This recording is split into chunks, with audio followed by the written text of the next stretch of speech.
Bismillahirrahmanirrahim. Assalamualaikum warahmatullahi wabarakatuh. Alhamdulillah wa syukurillah wa salatu wassalamu ala rasulillah Sayyidina Muhammad bin Abdullah wa ala alihi wa sahbihi wa mawalah. Wa la hawla wa la quwata illa billah, amma ba'du. Yang kita hormati guru kami, guru kita semua Buya Yahya beserta keluarga, yang kami hormati para perindu majelis ilmu, majelis online.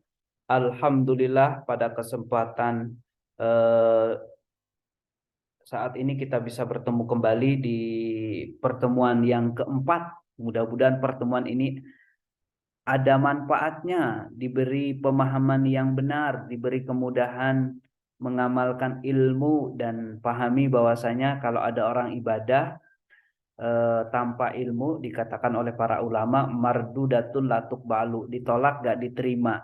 Maka pastikan ibadah kita itu dengan ilmu. Mudah-mudahan kita di sini sama-sama belajar agar ibadah kita itu semakin benar sesuai dengan tuntunan syariat. Kita masih di bab silsilah fikih praktis. Kita sudah sampai ke bab yang keempat, yaitu bab masalah najis. Di dalam bab najis ini ada beberapa yang akan kita bahas. Yang pertama, sebuah definisi. Kita harus tahu apa sih najis itu kan.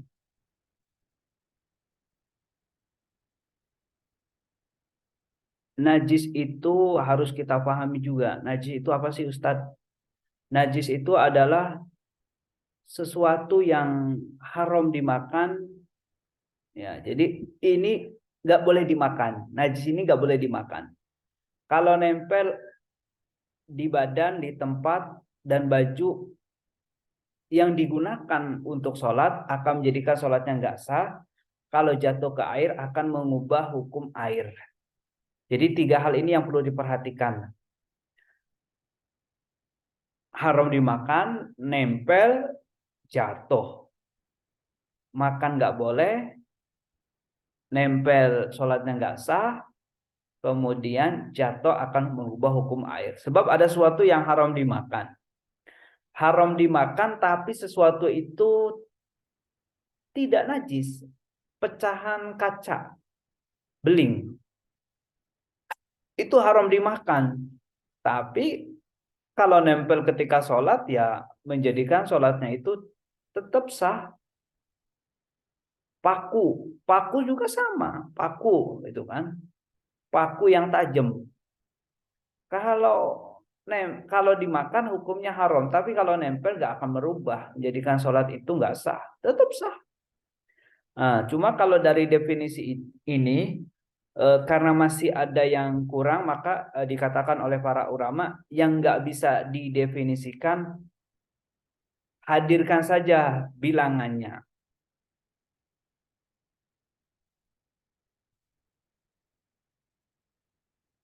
Yang nggak bisa didefinisikan, hadirkan saja bilangannya. Bilangan najis itu ada berapa, Ustadz? Bilangan najis ini ada 7. Yang pertama, sesuatu yang keluar dari lubang depan ataupun lubang belakang, manusia atau binatang, kecuali air mani. Masya Allah ya. Ini air mani mah nggak najis, ya. Kemudian muntahan manusia atau binatang. Jadi muntahan itu najis karena memang kalau kita perhatikan muntahan itu dari dalam perut. Kemudian yang ketiga adalah darah segar ataupun darah busuk, berarti nanah. Nah, dari manusia atau binatang, kecuali hati limpa dari binatang yang halal dimakan. Jadi kalau ada orang ngumpulin darah, kemudian dibekukan, kemudian jadi makanan, maka itu hukumnya haram dan najis. Hukum dimakannya tuh haram dan najis juga itu kan. Kemudian bangkai, kecuali 3 bangkai, bangkai ikan, belalang, manusia. Walaqad karomna bani Adam. Jadi kalau ada orang kanibal itu kan, tiba-tiba dia hobinya manusia itu kan, bangkai manusia, maka nggak boleh dimakan, meskipun nggak najis. Walaqad karomna bani Adam, sungguh kami telah muliakan bani Adam. Bangkai itu apa sih, Ustadz? Bangkai itu adalah binatang yang halal dimakan, tetapi kalau mati tanpa disembelih. Ada ayam ketabrak motor, mati itu kan, maka itu bangkai.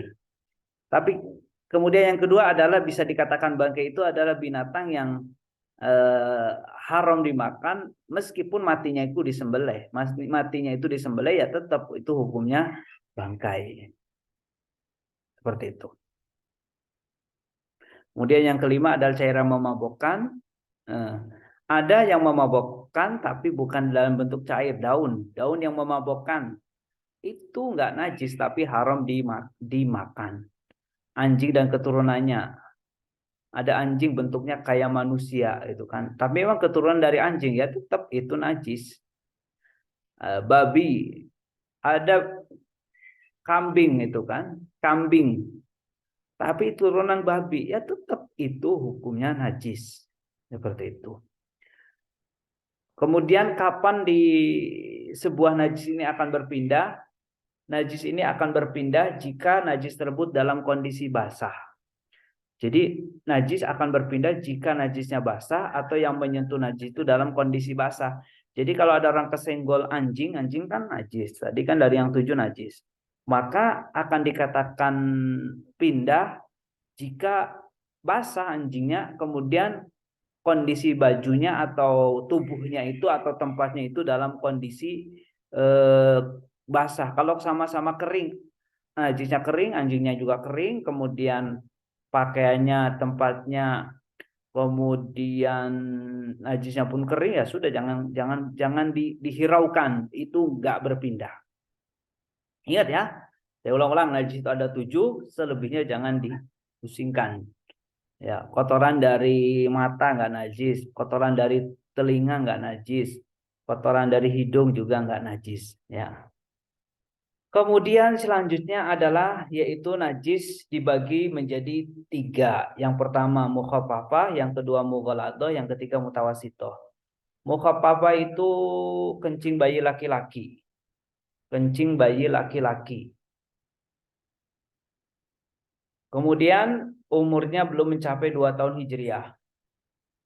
Belum mencapai 2 tahun Hijriah. Kemudian belum makan apapun kecuali air ASI. Seperti itu. Kalau mughaladhah anjing babi dan keturunannya, kalau mutawasithah nah itu selain dari najis mukhaffafah dan mughaladhah. Jadi darah masuk mutawasithah, bangkai masuk mutawasithah, kemudian cairan yang memabukkan masuk mutawasithah, kemudian kotoran hewan itu masuk mutawasithah, kemudian eh, darah manusia kok masuk mutawasithah. Pokoknya ada gambaran ya dari 7 berarti 7 kan? 7. 7 ini satu sesuatu yang keluar dari lubang depan lubang belakang, 2 muntahan, 3 darah, 4 4 adalah bangkai, 5 adalah sesuatu yang membawakan cairan yang memabukkan dalam bentuk cairan, kemudian anjing dan keturunannya, kemudian babi dan keturunannya. 7 ini dibagi lagi menjadi 3. Ada yang masuk mukhaffafah, ada masuk mughaladhah, ada masuk mutawasithah. Kalau udah dibagi gini berarti nanti kan ada gambaran. Oh, ini masuknya ke sini, masuknya ke sini, masuknya ke sini. Nah, tujuan dibagi ini kan dihadirkan oleh para ulama. Tujuan pembagian ini itu untuk mengetahui bagaimana cara mensucikannya.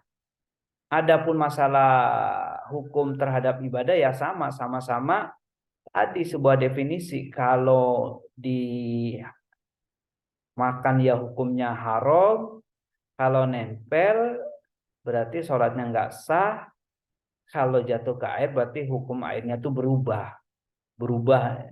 Masih ingat kan kalau air kejatuhan najis maka nanti akan menjadikan najis. Kalau airnya sedikit berarti menjadikan najis meskipun nggak mengalami perubahan, tapi kalau air banyak akan najis kalau mengalami perubahan dengan sebab najis tersebut.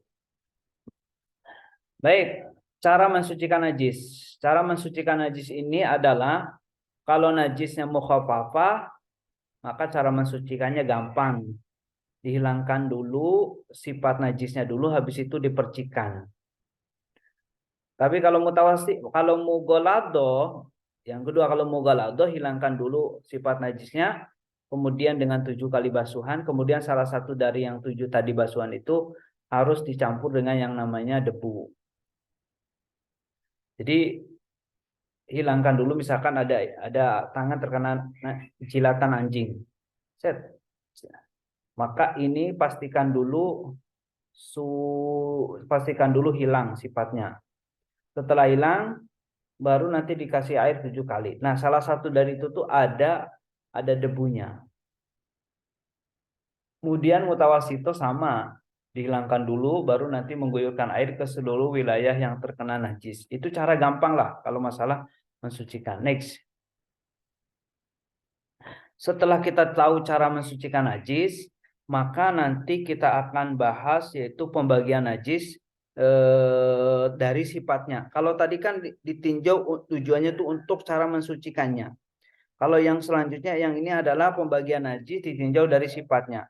Jadi najis kalau kita tinjau dari sifatnya ada yang ainiyah, ada yang hukmiyah. Ainiyah itu yang bisa diraba gitu kan. Berarti di situ ditemukan ada rasanya, ada baunya, ada warnanya. Tapi kalau hukmiyah berarti kan nggak bisa diraba gitu kan, ya nggak bisa diraba. Tapi di sini dijelaskan najis ini adalah suatu najis yang bisa ditemukan salah satu dari 3 sifatnya, rasa, bau, warna. Cara mensucikannya sama, dihilangkan dulu, setelah itu dikasih air, diratakan air, diguyur gitu kan. Bukan dipel. Kalau pel itu kesalahan nanti akan menjadikan najisnya berpindah kemana-mana. Kemudian najis hukmiyah, kalau hukmiyah yaitu caranya itu dengan cukup diratakan air, diguyur dengan air yang suci mensucikan ke wilayah yang terkena najis. Jadi tempat mana saja yang terkena najis itu yang dikasih air, jangan semuanya gitu kan. Nah, ini sebuah pemahaman bahwasanya sebuah catatan penting, rasa itu hanya sekedar kira-kira saja, tidak dianjurkan untuk menjilat, hukumnya makruh. Bahkan kalau ada orang habis istinja lalu mencium tangannya, telapak tangannya, maka hukumnya makruh, bisa saja dengan sebab dia itu was-was. Maka jangan sampai ada orang tuh mencium najis seperti itu. Kemudian yang selanjutnya adalah fikih mesin cuci. Ini fikih mesin cuci penting sekali, khususnya ibu-ibu ya. Sebab bapak-bapak juga sih sebenarnya ya. Sebab bapak-bapak juga ya harus bisa nyuci. Kita diajarkan oleh guru kita semuanya ya, guru kita semua Buya, untuk bagaimana kita itu bisa itu kan mengerjakan pekerjaan rumah seperti itu. Sebab pekerjaan rumah itu bukan tugasnya sang istri, tapi itu tugasnya sang suami. Tapi ya paling indah itu jangan saling tuntut menuntut lah, paling indah. Bagaimanakah cara menyucikan baju? Yang pertama, tapi sebelum ini kita harus tahu bahwasanya kalau menyuci baju itu kan ada 2 model, ada yang dalam kondisi kotor, ada yang kondisi terkena najis. Kalau kotor mah suka-suka, contoh bajunya terkena keringat atau bajunya terkena debu tanah, ya sudah itu mah suka-suka, mau baju dulu boleh, mau air dulu boleh. Cuma kalau ada bajunya terkena najis ya ini perlu cara yang spesial. Caranya gimana Ustadz?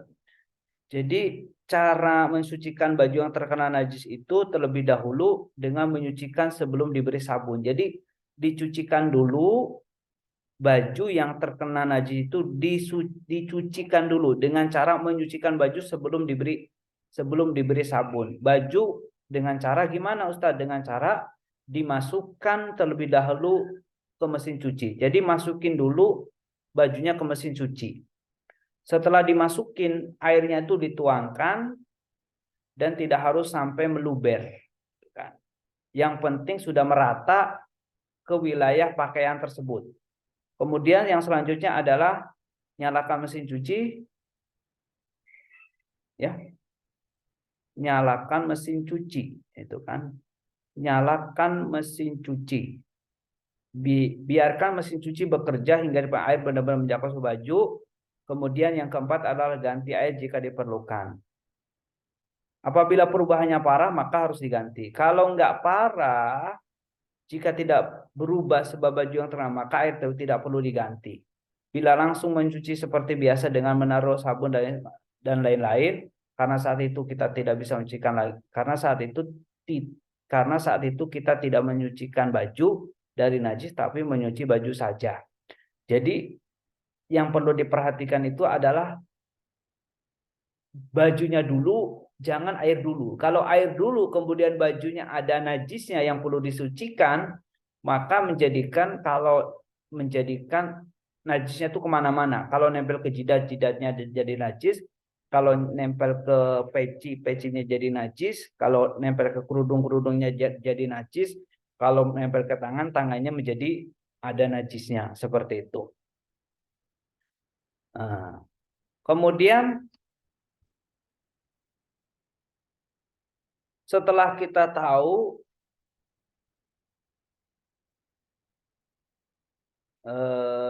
baju dimasukin, kemudian airnya dituangkan, kemudian ganti air jika diperlukan, itu kan.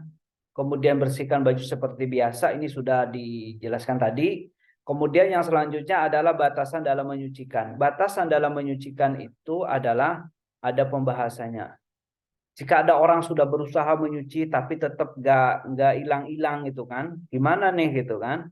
Kalau nggak hilang-hilang, maka akan dimaafkan dengan memperhatikan hal berikut. Yang pertama sifat berat. Kalau sifat berat itu rasanya saja.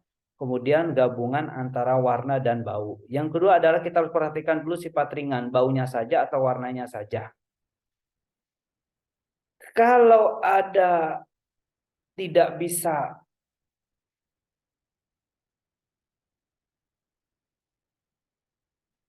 jika tidak bisa disucikan itu adalah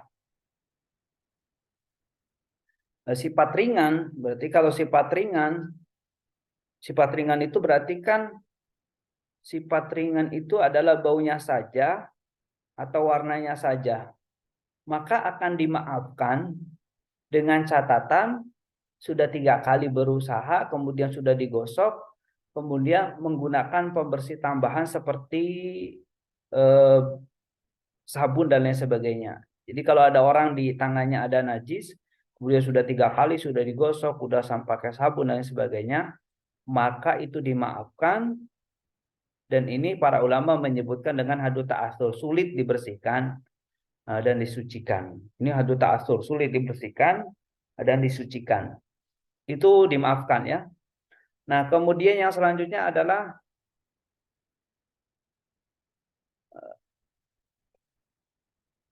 yaitu batasan yang kedua. Batasan yang kedua ini perlu perhatian, yaitu masalah